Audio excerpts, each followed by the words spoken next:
Ok, du coup, rebonjour à tous, j'espère que vous allez bien. On va continuer cette petite rentrée avec un deuxième cours de maïeutique sur les sécrétions hormonales placentaires. Donc ce cours, il y aura un petit peu plus de par cœur que pour le premier cours, mais il reste toujours aussi court. La fiche, elle fait toujours 5 pages, donc vous allez très vite l'apprendre, il n'y a pas de souci, vous inquiétez pas. Du coup, on va commencer. Le plan pour ce cours, il fait un peu flipper, je suis d'accord, mais vous allez voir, ça va vite passer. En fait, c'est un peu des listes à apprendre et il n'y aura pas beaucoup d'explications à donner en soi, mais je vais essayer de vous aider au maximum pour que ce soit le plus simple à apprendre. Du coup, on va voir deux grands types d'hormones, en fait, les hormones polypeptidiques, puis les hormones stéroïdes. En gros, c'est ça le cours. Donc, on va commencer par des généralités. D'abord, il faut savoir que le placenta, il est caractérisé par l'intensité et la spécificité de ses fonctions hormonales. Ces hormones, elles vont avoir pour rôle d'établir et de maintenir la grossesse, d'adapter l'organisme de la mère à cette grossesse, de permettre la croissance et le développement du fœtus, et de permettre la parturition. La parturition, c'est l'accouchement. Du coup, comme vous le voyez, ces hormones, elles sont très importantes, que ce soit pour la mère, pour s'adapter à cette grossesse, ou bien pour le fœtus. Des deux côtés, il faut absolument qu'on ait ce placenta qui soit entre le fœtus et la mère pour pouvoir aider des deux côtés grâce aux hormones. Du coup, comme je vous l'ai dit, on va avoir deux grands types d'hormones, les hormones polypeptidiques, qui sont aussi dites des hormones protéiques, et les hormones stéroïdes. Donc d'abord, on va voir les polypeptidiques. Dans ces polypeptidiques, on a trois grands types d'hormones. On a la HCG, la HPL et la GHP. Ça sera les trois grands types d'hormones qu'on va ensuite détailler après. Mais que ce soit la HCG, la HPL ou la GHP, dans tous les cas, ce sont des hormones polypeptidiques. Et du coup, les hormones polypeptidiques, elles sont sécrétées par le syncytiotrophoblaste. Le syncytiotrophoblaste, on l'a vu dans le cours d'avant, c'est une seule cellule qui est géante et qui est polynucléée. Donc, c'est juste une cellule avec plein de noyaux, on l'a vu. Et cette cellule, elle a le même karyotype que le fœtus. Et on dit que c'est un tissu endocrine sexué. Cette cellule, elle est à la surface de la villosité choriale. Donc pareil, on a vu dans le cours précédent, on avait comme des peaux perruques qui se superposaient. Et celle qui était la plus superficielle, c'était le syncytiotrophoblaste. Et ce syncytiotrophoblaste, il sécrète du coup la majorité des hormones polypeptidiques dans la circulation maternelle. Donc la première hormone qu'on va voir qui est polypeptidique toujours, c'est la HCG. La HCG, elle est composée de deux sous-unités, une alpha et une bêta. La sous-unité alpha, elle est dite commune à la FSH, LH et TH. Elle est composée de 92 acides aminés et elle est codée par un seul gène sur le chromosome 6. Donc pour retenir, dites-vous que la alpha, c'est un peu comme la sous-unité la plus commune, la première qu'on trouve un peu partout. Et du coup, pour moi, elle était commune parce que c'est la alpha, genre c'est celle qu'on retrouve partout. Du coup, c'est juste, elle est commune à la FSH, LH et TH.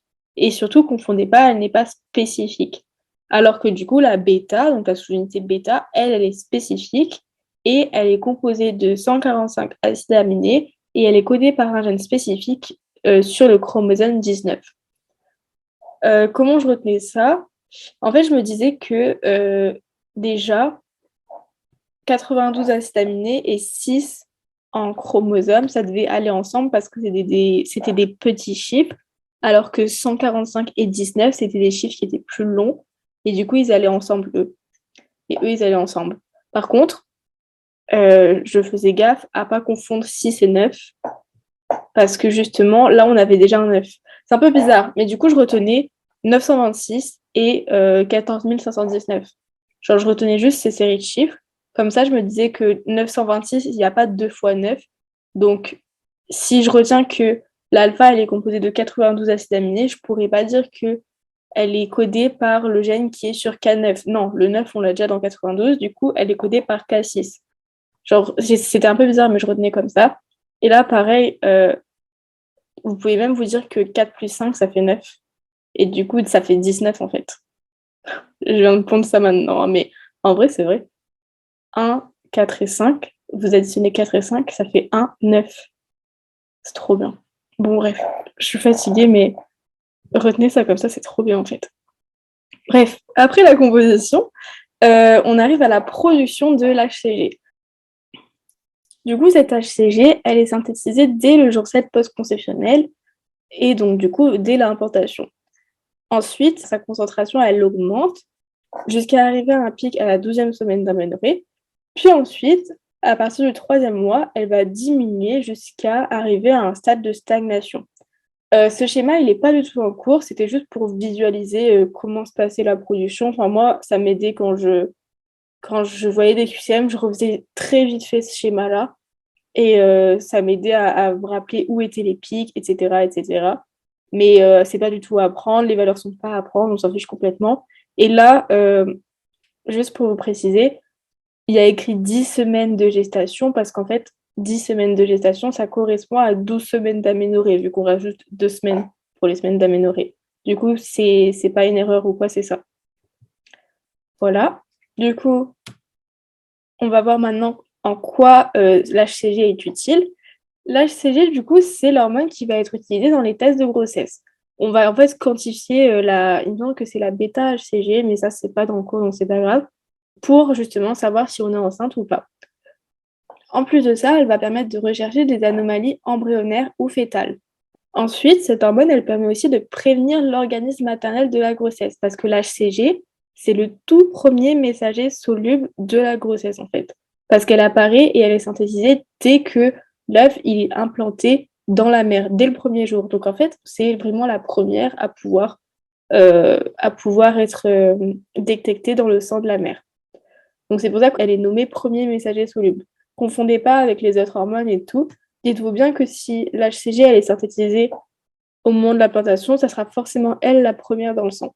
Ensuite, cette hormone, elle va aussi permettre de transformer le corps jeune ovarien cyclique en corps jeune gravidique. Ça, je pense que vous l'avez déjà vu en embryo ou en BDR, mais en gros, de base, on a juste un corps jeune qui va être dégradé si jamais on ne tombe pas enceinte. Mais là, justement, on veut que ce corps jeune il soit maintenu pendant la grossesse, et du coup, ce corps jeune ovarien cyclique, qui apparaît tous les cycles, il va devenir gravidique. Gravidique, c'est juste pour dire enceinte, en gros, pendant la grossesse. Et ce corps jeune, il va permettre en fait le maintien de la sécrétion ovarienne de progestérone pendant 6 semaines. Et ensuite, cette sécrétion, elle se fera par le placenta. Mais au début, on a besoin d'un corps jeune gravidique parce que le placenta, il n'est pas encore formé. Donc en fait, de base, on avait le corps jeune cyclique, il va devenir corps jeune gravidique, donc il va permettre de continuer les sécrétions d'hormones de progestérone. Et ensuite, on va avoir le placenta qui va prendre la relève. Ensuite, l'HCG, c'est aussi un signal très important pour maintenir la grossesse. Et de la même façon que pour les anomalies embryonnaires ou fétales, elle permet aussi de suspecter des anomalies placentaires et chromosomiques. En gros, on a par exemple une anomalie qui s'appelle l'hématome rétroplacentaire, HRP. Je vous laisse aller chercher une photo sur Internet, je vous la mettrai dans la fiche si vous voulez. Mais en gros, c'est juste pour dire que le placenta, il peut se décoller, il peut y avoir un hématome qui peut se former. Et ce genre d'anomalie, elle peut être détectée grâce à la quantification du taux de HCG. Si on prélève du sang ou quoi et qu'on voit que le HCG il est bizarrement bas alors que la femme elle est enceinte, ben, c'est qu'il y a un problème justement avec les échanges avec le bébé et du coup on peut du coup suspecter ce genre d'anomalie. Pareil, les anomalies chromosomiques, donc trisomie 21, 18, etc., on peut bien les quantifier avec ce type d'hormones parce que si on a trop de HCG, c'est qu'il y a un problème avec les chromosomes, il y a trop de chromosomes, donc voilà, on peut se douter qu'il y a ce genre d'anomalie. Cette hormone, la HCG, elle va être modulée. Modulée, ça veut dire qu'en gros, on aura plus ou moins de HCG en fonction de certains facteurs. Il y a 4 facteurs qui vont influencer la modulation de la HCG. C'est l'AMPC, qui va influencer la transcription de la HCG. Ensuite, il y a l'EGF, qui va influencer les taux de sous-unité et leur stabilité. Et ensuite, il y en a d'autres. Il y a les facteurs de croissance, la cytokine et les stéroïdes. Dans le cours, le prof il cite des exemples de facteurs de croissance et de cytokines et de stéroïdes. En vrai, à force de revoir le cours, vous allez réussir à les apprendre, ne vous inquiétez pas. Mais au début, les apprenez pas. C'est vraiment les plus petits détails du cours. Je vous les ferai tomber peut-être en fin de semestre parce que faut bien finir par apprendre ces cours. Mais Mais au début, en tout cas, vous inquiétez pas, je ne vais pas ouvrir des pièges là-dessus, quoi. Il y a un dernier facteur qui va permettre de moduler le taux de HCG, c'est la formation du syncytiotrophoblaste. On dit que c'est une boucle autocrine parce qu'en fait, la production de HCG va avoir un rôle sur la formation du syncytiotrophoblaste. Genre, plus il y a de HCG, plus il y aura de syncytiotrophoblaste, mais inversement, plus il y a de syncytiotrophoblaste, plus il y aura de HCG. Genre, c'est vraiment une boucle. Ça marche ensemble, main dans la main. Du coup, c'est pour ça qu'on parle de boucle autocrine.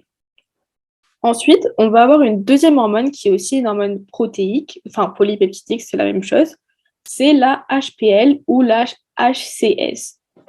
Du coup, la HPL, c'est une simple chaîne polypeptidique non glycosylée. N'oubliez pas le nom. Il y a plein de fois où le prof et même où nous au tutorat, on va vous piéger en disant glycosylé et pas non glycosylé. Et c'est déjà tombé au concours, il me semble, donc apprenez bien que c'est non glycosylé. Et sa composition, elle a 85% d'homologie avec l'hormone de croissance hypophysaire. Cette hormone, c'est l'hormone péptidique la plus abondante du placenta et elle est synthétisée uniquement pendant la grossesse par le syncytiotrophoblaste toujours. De toute façon, toutes les hormones peptidiques, polypeptidiques, etc., c'est par le syncytiotrophoblaste. Cette hormone, elle est détectable dans le sang dès la 3e semaine de grossesse ou la 5e semaine d'aménorrhée, c'est la même chose. Et sa concentration, elle fait que augmenter jusqu'au terme. Donc en fait, on a un point à 3 semaines de grossesse, puis après ça augmente, ça augmente, ça augmente. Et en fait, sa concentration, elle reflète la masse placentaire. Donc en fait, il ne pourra pas y avoir de dégradation de HPL ou quoi, à moins qu'il y ait un problème avec le placenta. Mais normalement, la concentration, elle fait que augmenter. Il n'y aura pas de diminution ou quoi que ce soit. La HPL, on ne sait pas trop à quoi elle sert. Enfin, on sait, mais on n'est pas trop sûr. On sait qu'elle favorise l'apport de nutriments au fœtus. Du coup, c'est comme un antagoniste de l'insuline sur le métabolisme maternel. Si je dis pas de bêtises, il me semble qu'en gros, antagoniste de l'insuline, c'est en gros, l'insuline, elle permet de faire des stocks. Du coup, antagoniste de l'insuline, du coup, ça va permettre de libérer les stocks. Et du coup, si on libère les stocks du métabolisme maternel, ça va permettre d'apporter des nutriments au fœtus. C'est juste ça. Enfin, en vrai, ça paraît super compliqué, la phrase antagonisme de l'insuline sur le métabolisme maternel. Mais si vous refaites la logique dans votre tête, dites-vous que l'insuline, ça stocke, l'antagonisme, ça empêche de stocker, donc ça libère, et ça va donner au fœtus. Et on dit aussi qu'elle a peut-être une action directe sur le métabolisme fœtal. Ensuite, cette HPL, elle est modulée de la même façon que la HCG. Elle est modulée comment? Elle est modulée par des facteurs de croissance, des lipoprotéines opiacées et angiotensine 2. Et sa concentration, elle est en corrélation avec le développement du syncytotrophoblast. Ça, vous allez le retrouver pour quasiment toutes les hormones polypeptidiques, en fait, la corrélation au développement du syncytotrophoblast, parce que, comme on l'a vu, c'est le syncytotrophoblast qui sécrète les hormones polypeptidiques. Du coup, en fait, ça sera forcément corrélé et c'est forcément lui qui modulera les taux des hormones polypeptidiques. Ensuite, on dit aussi que la HPL, sa synthèse, elle est contrôlée par plusieurs gènes qui sont exprimés spécifiquement dans le placenta et qui sont situés sur le bras long du chromosome 7. Ok, pour le chromosome K7, truc bizarre, mais truc qui peut vous aider à retenir, c'est de vous dire que le 7, si vous le lisez à l'envers, ça fait un L, et du coup, ça fait HPL, et ça fait chromosome 7. Oui, j'allais très loin, mais des fois, il y a besoin d'aller très loin pour trouver des mémos et pour retenir. Donc, me jugez pas, s'il vous plaît. Et retenez comme vous voulez si vous n'arrivez pas à retenir, parce que franchement, je sais que c'est dur, mais voilà, avec des mémos, c'est faisable. Si vous retenez comme ça peut le faire aussi, voilà. Maintenant, on passe à la GHP. Donc, comme le dit si bien Ilona, promis, ça va être court, parce que vraiment, je sais que toutes les hormones et tout à revenir, c'est long, et ça fait très listing, mais là, vraiment, c'est pas un listing de ouf, c'est juste ça. Donc, la GHP, c'est une hormone qui, au tout début, est circulante dans la mère et est d'origine hypophysaire. Donc, pendant la première moitié de la grossesse, on a en fait une GH circulante. Et ensuite, dans la deuxième moitié de grossesse, la GH circulante, qui est hypophysaire, elle est remplacée progressivement par une HPGH. HPGH, c'est juste pour dire que c'est une GH qui est placentaire, en fait. Donc, c'est le placenta qui prend, en fait, le relais. Donc, cette HPGH, elle va remplacer la GH hypophysaire qui va devenir indétectable. La HPGH, c'est exactement pareil que la GHP. C'est juste en anglais, lu à l'envers, mais c'est la même chose. Par contre, la GH circulante hypophysaire, c'est pas la même chose que la GHP. Vous confondez pas, il peut y avoir des pièges comme ça en disant que la GHP est sécrétée au début de grossesse, etc. Non, la GHP, donc placentaire, elle est sécrétée après la première moitié de grossesse. Cette GHP, elle est le produit du gène HGHV qui est exclusivement exprimé dans le placenta. Et le rôle de cette GHP, comme la GH, en fait, en anglais, ça veut dire Growth Hormone, donc hormone de croissance. Et donc, en fait, elle va être connue surtout pour le métabolisme fœtal, le métabolisme maternel et le développement des fonctions placentaires. En gros, elle va permettre d'un peu tout développer, mais quand même, encore une fois, le prof se mouille pas trop parce que son rôle est mal connu. On a ensuite une dernière catégorie d'hormones polypeptidiques qui sont d'autres hormones polypeptidiques, en fait des trucs moins importants, mais il y en a quand même quelques-unes dont il faut un peu parler. C'est l'inhibine A et l'activine A et la leptine. Donc, l'inhibine A et l'activine A, c'est des hormones dimériques et elles ont un rôle modulateur sur la sécrétion hormonale trophoblastique. Alors que la leptine, elle a une concentration élevée pendant toute la grossesse et sa concentration, elle chute en postpartum parce qu'en fait, cette leptine, elle est d'origine placentaire. Du coup, on n'a plus de placenta en postpartum une fois que la femme a accouché. Et donc, vu que la femme a accouché, il n'y a plus de placenta, donc plus de leptine, donc sa concentration chute. Cette leptine, elle stimule la sécrétion d'insuline, la captation de glucose et l'oxydation des acides gras. Du coup, on peut dire que elle contrôle le poids corporel et la balance énergétique de la maman. On passe ensuite aux hormones stéroïdes. Je sais que le cours est super long, enfin surtout cette partie-là en fait. Enfin, c'était vraiment les hormones polypeptidiques qui sont vraiment super longues et pas forcément très intéressantes. Mais promis, là on passe à une partie cool et vraiment le plus dur est passé. Vous inquiétez pas, je suis désolée. Donc les hormones stéroïdes, là ça va être tout ce qui est progestérone et œstrogène. Mais c'est cool, vraiment, c'est pas très dur, vous inquiétez pas. Donc, les hormones stéroïdes, elles sont nécessaires au maintien et à l'évolution de la grossesse, donc comme quasiment toutes les hormones qu'on a vues jusqu'à présent, en fait. Elles sont synthétisées en quantité considérable par le syncytiotrophoblaste, comme comme toutes les hormones qu'on a vues aussi jusqu'à présent. Donc voilà, ça se répète, bien évidemment, mais au moins c'est plus simple à retenir. C'est comme ça pour quasiment toutes les hormones du placenta. Et ces hormones, elles sont aisément diffusibles grâce à des récepteurs spécifiques. Donc ça, c'est une phrase. Retenez-la par cœur, s'il vous plaît, parce qu'elle tombe tout le temps en anal. Ensuite, on peut aussi dire que ces hormones stéroïdes, elles entraînent la modulation de l'activité transcriptionnelle de nombreux gènes. Et leur synthèse augmente de manière linéaire avec l'âge gestationnel. Donc, plus on avance dans la grossesse, plus il y en aura dans le sang maternel. Ces hormones, elles sont de deux types. Il y a soit la progestérone, soit les œstrogènes. Donc, on va commencer du coup en premier avec la progestérone. Cette progestérone, pendant les 6 premières semaines, elle est synthétisée par le corps jeune gravidique. Puis, comme je vous l'ai expliqué tout à l'heure, du coup, le placenta va prendre le relais de ce corps jeune gravidique. Parce que ce corps jeune, il ne peut pas tout faire tout le temps. Le placenta, il est là pour ça. Une fois que le placenta, il est bien formé, il est bien solide, il va prendre le relais. Et ce placenta, il va permettre la mise en place des enzymes de la stéroïdogénèse dans le syncytiotrophoblaste. En gros, une fois que le placenta il est mis en place, la stéroïdogénèse, elle est aussi mise en place. Donc, c'est grâce à ce placenta qu'on peut avoir de la progestérone dans le syncytiotrophoblaste. La progestérone, elle est absolument nécessaire au bon déroulement de la grossesse, comme quasiment toutes les hormones qu'on a vues jusqu'à présent. Maintenant, on passe aux œstrogènes. Ces œstrogènes, ils sont synthétisés à partir de la 8e semaine de grossesse. et c'est le placenta qui est la source majeure de leur production, surtout de la production d'œstrol. Ensuite, on va avoir aussi une synthèse des œstrogènes par la surrénale fœtale.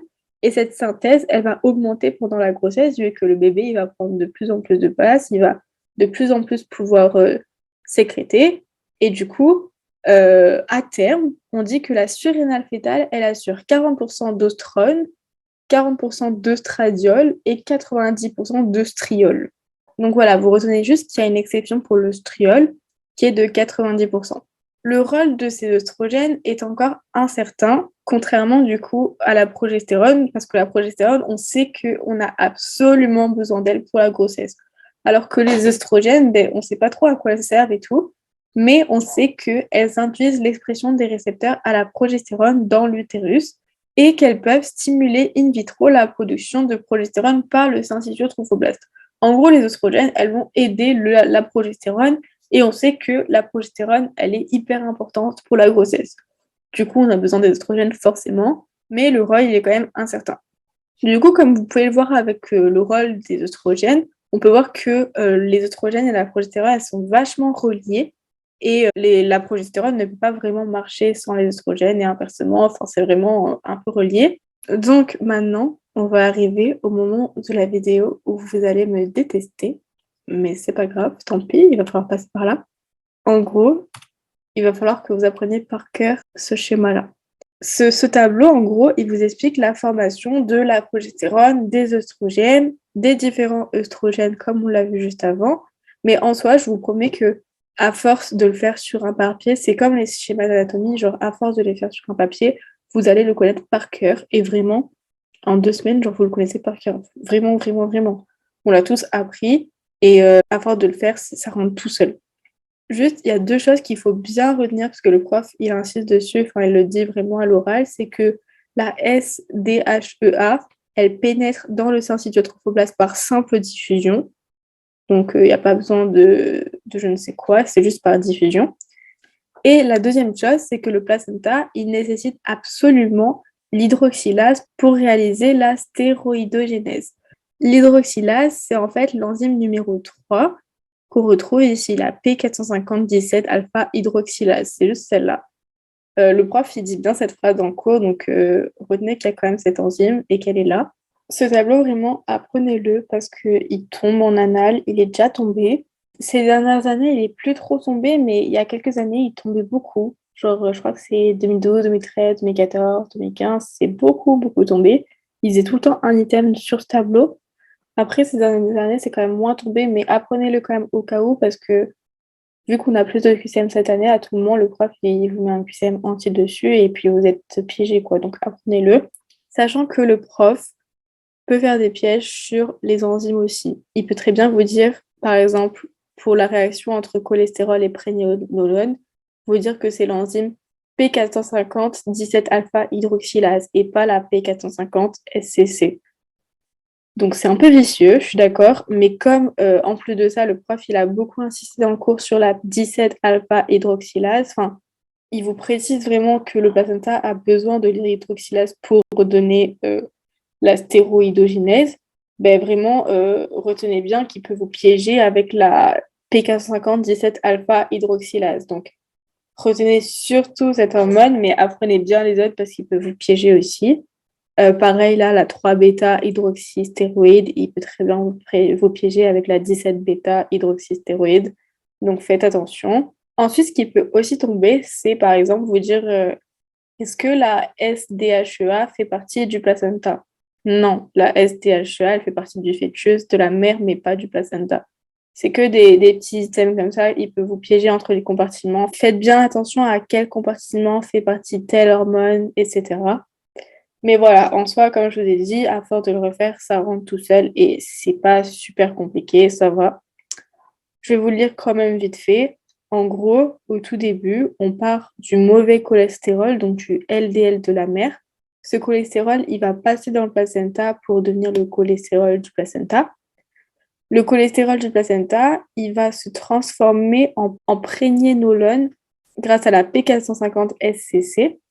Là, je me disais que c'était l'enzyme la plus courte qui était écrite, P450-SCC, genre C'était la plus rapide que j'écrivais à la main. Du coup, c'était la première enzyme qu'il y avait. Ensuite, cette prégnénolone, elle peut soit aller dans le compartiment maternel, rester prégnénolone, soit aller dans le compartiment fœtal et donner la SP5, soit se transformer en progestérone grâce à la 3-bêta-hydroxystéroïde déshydrogénase et l'isomérase. La SP5, c'est la sulfate de prégnénolone, genre juste on a pris le prégnénolone et on a rajouté un sulfate devant. Elle va pouvoir se transformer grâce à l'hydroxylase dont on fait que parler en SDHEA. Bon, je ne vous lis pas le nom entier parce que c'est trop long à lire, mais voilà, elle se transforme. Sachant que aussi, ce qui peut vous aider, c'est que dès qu'il y a un S, on est soit dans le compartiment fœtal, soit dans le compartiment maternel. On n'aura jamais de sulfate de quelque chose dans le placenta. Voilà, ça peut aussi vous aider à retenir et à ne pas être piégé. Genre, le sulfate, il fuit le placenta à chaque fois. Genre, on n'est jamais dans le placenta. Bref, parenthèse fermée. Une fois qu'on a cette SDHEA, elle va pénétrer dans le placenta par simple diffusion. Et du coup, la sulfate, elle dégage parce qu'elle n'aime pas le placenta et on a juste la DHEA. Cette DHEA, elle va encore se transformer grâce à l'enzyme numéro 2. L'enzyme numéro 2, en vrai, retenez surtout 3-bêta parce que c'est là où il peut y avoir un piège entre 17-bêta et 3-bêta. Le reste, souvent, il ne va pas trop piéger, mais le 3-bêta, c'est important. Ensuite, on va avoir comme un peu un cycle entre l'œstrone, l'œstradiol, la testostérone et l'androsténédione. Et du coup, grâce à la 17-bêta et la P450 aromatase, faites attention, c'est bien l'aromatase cette fois, c'est pas la 17-alpha hydroxylase ou la SCC. Du coup, grâce à la P450 aromatase ou la 17-bêta hydroxystéroïde déshydrogénase, on va avoir ce cycle qui va se former. Ensuite, l'œstradiol, elle va retourner dans le compartiment fœtal pour permettre aussi la formation de la 16-alpha-OH-SDHEA. Et ensuite, on va enfin avoir la formation d'œstriol. L'œstriol, vraiment, souvent le prof, il peut faire des QCM en disant oui, la testostérone, grâce à l'enzyme tatata, formera directement l'œstriol. Non, l'œstriol, elle est formée grâce à plein d'étapes. Elle n'est jamais formée directement. Donc voilà, ça c'est pour ce tableau. Je suis désolée, il est un peu imbuvable. Mais voilà, refaites-le vraiment à l'écrit. Et si vous avez des questions ou si vous avez besoin de mémos ou quoi, je peux toujours essayer d'en trouver d'autres. Il faut vraiment essayer de retenir un maximum les pièges qu'il peut y avoir entre les différentes enzymes, parce qu'il peut piéger là-dessus, et essayer de l'apprendre un maximum par cœur, ou alors en essayant de comprendre, en vous disant que d'abord c'est cholestérol, progestérone, puis après on passe aux étapes d'œstrogène, etc.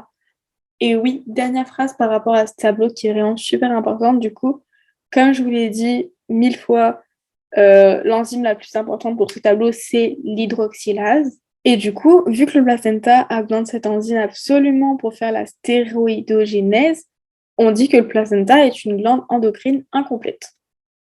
Pour finir, on va parler d'autres hormones ou d'autres facteurs hormonaux qui sont aussi sécrétés par le placenta et qui font ni partie des hormones stéroïdes, ni partie des hormones polypeptidiques. Du coup, on les met dans une catégorie à part et on appelle ça les autres facteurs hormonaux, justement. Parmi ces facteurs hormonaux, du coup, on retrouve les neuropeptides, les facteurs solubles spécifiques, la CRH et les facteurs de croissance. Les neuropeptides, faut faire bien attention parce que le prof piège beaucoup dessus, parce qu'il faut savoir que le placenta, c'est un organe qui est dépourvu de nerfs, mais qui a quand même des neuropeptides, c'est pas pareil. Donc voilà, il faut bien faire la différence entre nerfs et neuropeptides, sachant que ces neuropeptides, ils ressemblent beaucoup à ceux retrouvés dans l'hypothalamus, dans l'hypophyse, dans le tractus digestif, etc. C'est pas vraiment des nerfs, c'est juste des neuropeptides. Ensuite, on retrouve aussi au niveau du syncytotrophoblast des facteurs solubles spécifiques des cellules endothéliales. Comme autres facteurs hormonaux, on retrouve aussi la CRH, qui est sécrétée par le placenta et par les membranes fœtales. Le rôle de cette CRH, c'est de déclencher l'accouchement. Et comme dernier facteur hormonaux, on retrouve aussi de nombreux facteurs de croissance qui sont exprimés par le placenta, comme par exemple les cytokines ou les IGF, etc.